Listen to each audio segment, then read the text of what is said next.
Bismillahirrahmanirrahim. Assalamualaikum warahmatullahi wabarakatuh. Alhamdulillah hamdan katsiran thayyiban mubarakan fik. Asyhadu an la ilaha illallah wa asyhadu anna Muhammadan abduhu wa rasuluhu. La nabiyya ba'da. Allahumma shalli ala sayyidina Muhammad wa ala ali sayyidina Muhammad.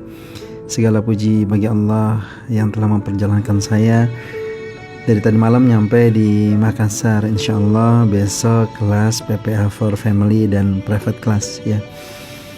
Alhamdulillah, kalau bukan takdirnya Allah nggak mungkin saya sampai sini, dan termasuk bikin rekaman pagi ini juga pasti ada maksudnya Allah. Saya ingin bertanya kawan-kawan, apa kabar hati hari ini? Mungkin di antara kita hati kita masih gundah gulana, mungkin hati kita masih ada yang kacau, mungkin hati kita ada yang sakit, mungkin hati kita ada yang gelisah, mungkin hati kita ada yang khawatir. Khawatir bagaimana kehidupan anak-anak saya misalnya gitu ya, kehidupan pasangan saya, kehidupan rumah tangga saya, kehidupan karir saya, kehidupan kualitas hidup kita gitu ya. Mungkin dari kita banyak yang hari ini masih ketakutan dengan segala hal alasan lah ya. Tapi kawan-kawan, ya itu memang sifatnya hati. Hati itu kan getar terus, hati itu goyang terus, hati itu bisa naik bisa turun dalam waktu cepat sekali ya. Tapi bagaimana biar hati kita menjadi tenang, kan itu yang paling penting. Bagaimana agar hati kita menjadi tenang, hati kita bisa terkondisikan, hati kita bisa jauh lebih lembut, agar apapun masalah kita bisa hadapin ya. Baik sahabat hati semua ya, di channel Telegram Rizal Sahabat Menata Hati, saya ingin beberapa kasih tipsnya ya, biar gimana sih hati lebih tenang. Bukan berarti yang ngomong hatinya sudah tenang ya. Terus sama-sama kita belajar ya, makanya kan sahabat menata hati bareng-bareng gitu ya, terus saling menata hati, terus saling mengingatkan. Ya, Anda pun kalau di forum diskusi mau berbagi artikel silahkan banget, saya dengan senang hati untuk belajar juga dari Anda. Nah, bagaimana kawan-kawan agar hati kita lebih tenang? Ya, temukan dulu ya esensi Anda sih dihadirkan di muka bumi itu apa? Pahami dulu fungsi Anda dilahirkan di muka bumi, dihadirkan di muka bumi itu apa? Gak ada lain kan, wa ma khalaqtul jinna wal insa illa liya'budun. Kita dihadirkan ke Allah di muka bumi ini, kita dilahirkan untuk apa? Liya'budun, menyembah Allah. Dan dalam proses menyembah Allah itu kawan-kawan, ya proses dijalaninya dengan episode sedih atau episode senang itu pasti ada. Pasti ada. Tinggal temukan kualitas penghambaan diri Anda masing-masing dengan episode yang sedang Anda alami. Misal Anda sedang bahagia, sedang berkelimpahan rezeki, berkelimpahan bahagia. Nah, temukan kualitas ibadah Anda dengan apa?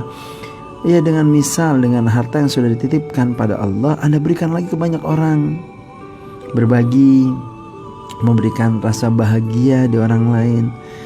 Ya, biar dia makin menemukan Allah di hatinya dengan cara kebaikan hati Anda yang Anda berikan kepada dia. Wah, itu akan sangat luar biasa. Ya, seperti Utsman bin Affan menemukan Allah dengan apa? Keberlimpahan rezekinya makin dia berikan, dia makin merasakan bahwa Allah dekat dengan dia. Allah makin merasakan, dia makin merasakan Allah itu memeluk dia. Ya. Atau Abdurrahman bin Auf ya, yang dia tahu bahwa harta titipan dari Allah ini harus dikasih lagi ke Allah. Dia makin kasih ke Allah, makin dibalikin sama Allah 2 kali lipat, 4 kali lipat, bahkan lebih dari itu. Artinya apa? Dia menemukan kualitas penghambaannya dalam kondisi bahagianya. Dan ketika Anda dalam episode gak bahagia, temukan Allah juga dalam ketidaknyamanan hidup Anda waktu itu atau yang Anda sedang alami. Apa? Gimana caranya? Sebelum Anda melakukan itu, coba cari tahu benang kusut Anda, kalau istilah saya. Ya, teman-teman yang belajar Sobi 1 tahun nih. Temukan benang kusut Anda di mana. akar masalahnya tuh apa sih? Apa sih yang bikin Allah akhirnya ngasih itu gitu? Kenapa Allah akhirnya harus ngasih ujian hati di Anda? Cari tahu.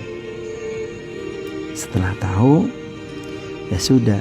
Ketika sudah tahu, kita taubat bareng-bareng. Taubat sebenar-benarnya taubat. Minta ampun sebenar-benarnya minta ampun. Taubatan nasuha. Benar-benar kasih kepada Allah penyesalan kita yang terbesar. Menangislah, menangis aja pada Allah. Minta ampun, menangis, merasa lemah, merasa gak mampu, merasa salah, merasa berdosa. Hadirkan semua itu rasa ke Allah. Hadirkan agar Allah Azza wa Jalla berkenan memaafkan kita. Dan Allah memang sudah berjanji, sahabat hati semua, bahwa kata Allah, Anda mau bawa dosa setinggi langit pun, Anda minta berharap pada Allah diampuni. Anda mau bawa dosa sepenuh isi langit dan bumi, asal Anda serius minta ampun sama Allah, Allah ampuni. Bahkan dosa yang tadi sebelumnya Anda lakukan sama Allah diganti sebuah pahala, kebaikan, asalkan serius minta ampun sama Allah. Jadi tips yang pertama, kawan-kawan, ya, Anda temukan dulu fungsi Anda di sini apa. Anda setelah sadar bahwa Anda hadir di muka bumi ini dengan liya'budun, menyembah pada Allah, lalu fahami bahwa episode senang temukan penghambaan Anda dalam kondisi senang, episode sedih temukan penghambaan Anda pada Allah di episode sedih. Ya, ketika sedih, hadirkanlah hidup Anda, hadirkanlah kualitas ibadah Anda seperti ibadahnya Nabi Allah Ayub alaihissalam.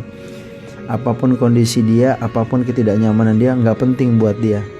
Kenapa? Yang dia tunjukkan hanya penghambaan terbaik pada Allah. Gak ada keluh kesah sedikit pun selama 18-20 tahun ujian yang diberikan pada Allah tidak mengurangi sedikit pun kualitas ibadahnya sewaktu dia bahagia. Ya, seperti waktu dia bahagia, enggak berkurang. Bahkan ketika Jibril menawarkan mengangkat doanya untuk diaminkan dan dikabulkan sama Allah, dia gak mau sama sekali. Bahkan dia bilang, inna awliya Allah la khawfun alaihim walahum yahzanun. Ala inna awliya Allah la khawfun alaihim walahum yahzanun. Sesungguhnya wahai Jibril, ya, aku bersandarkan pada Allah. Tuhanku itu Allah. Inna awliya Allah. Tempatku bersandar hanya Allah. La khawfun alaihim walahum yahzanun. Dan ketika aku bersandar pada Allah, aku meminta pada Allah, aku nyerah pada Allah, la khaufun alaihim walahum yahzanun. Enggak ada rasa takut sedikit pun di hati saya, tidak ada rasa gelisah pun dengan apa yang aku alami. Lihat, seorang Nabi Allah Ayub menunjukkan kualitas penghambaan pada Allah di kondisi tidak menyenangkan sekalipun. So, kawan-kawan, yuk, ya, kita temukan kualitas kita, ibadah kita yang terbaik pada Allah, ya. Jadi setelah kita menemukan benang kusut kita taubat, naikin kualitas ibadah kita, naikin. Sama-sama kita mulai yang terbaik. Yang belum sholat wajibnya belum rapiin. Para ikhwan, para laki-laki yang belum ke masjid, ayo ke masjid. Para wanita yang belum tepat waktu, ayo tepat waktu. Yang masih jarang mendoakan orang lain, ayo doakan orang lain. Agar apa? In asantum min anfusikum wa in asyatum falah. Allah berikan semua kebaikan demi kebaikan. Lalu apa? Terus hadirkan hati Anda connecting ke Allah, apapun alasannya, apapun keadaannya. Hadirkan hati kita terus terconnecting sama Allah. Allah Maha mengawasi, Allah Maha menjaga, Allah Maha melihat. Selama hati kita terus terconnecting sama Allah, kita yakin sama Allah, Allah ngawasin kita, Allah melihat kita apapun kondisi hati hari ini, apapun kondisi kita hari ini.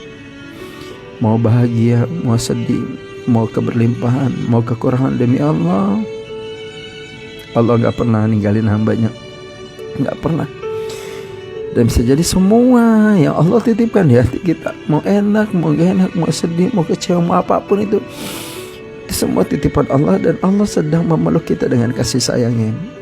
Kata Allah lewat Rasulullah, inna idhamal jazai ma idhamal balai, wa inna Allah idha ahabba qawman ibtalahum faman radiya falahu ar-ridha. Ya, inna idhamal bala, inna idhamal jaza, bersama ya dengan dikasihnya ujian, entah itu ujian hati, ujian keadaan, bersamaan dengan ujian itu Allah kasih balasan yang terbaik, yang terbesar, kenikmatan, kemuliaan di mata Allah. Wa innallaha idza ahabba qauman ibtalahum. Kalau Allah udah jatuh hati kepada seorang hamba, kepada kaum, memang kayak begini nih, ujian hati kayak gini nih, ujian hidup kayak gini dikasih duluan sengaja. Untuk apa? Faman radiya falahu ar-ridho. Barang siapa yang ridho dengan ketetapan Allah, maka Allah akan ridho pada dia. Dan sebaliknya ketika kita nggak ridho, faman sakhita Allah as-sakhat. Kalau kita nggak ridho, maka Allah pun nggak ridho sama kita. Allah murka sama kita. Kita kecewa, Allah malah murka sama kita. Yuk kawan-kawan bilang kepada kondisi anda, hati anda hari ini, bilang, ya Allah, hamba ridho. Hamba ridho dengan kondisi hamba hati hamba hari ini. Hamba ridha ya Allah dengan kondisi hati hamba hari ini. Hamba ridha dengan kondisi hati hamba, keadaan hamba yang sedang hamba alami ya Allah belakangan ini. Ya Allah, jangan pernah lepaskan hamba, jangan pernah tinggalkan hamba. Izinkan hamba terus Engkau pandangi ya Allah. Izinkan hamba terus Engkau cintai ya Allah. Jangan tinggalkan hamba. Jangan tinggalkan hamba walaupun sedetik saja ya Allah. Hamba titipkan kebahagiaan hamba, kenyamanan hamba, ketenangan hati hamba padamu ya Allah. Dan hamba mohon, hamba titipkan orang-orang yang hamba cintai, orang yang hamba sayangi padamu ya Allah. Engkaulah sebaik-baiknya pelindung, Engkau sebaik-baiknya penjaga, dan Engkau sebaik-baiknya pemberi cinta. Hamba titipkan semua ya Allah. Baik sahabat hati semua, semoga ada manfaat dari video singkat ini. Assalamualaikum warahmatullahi wabarakatuh.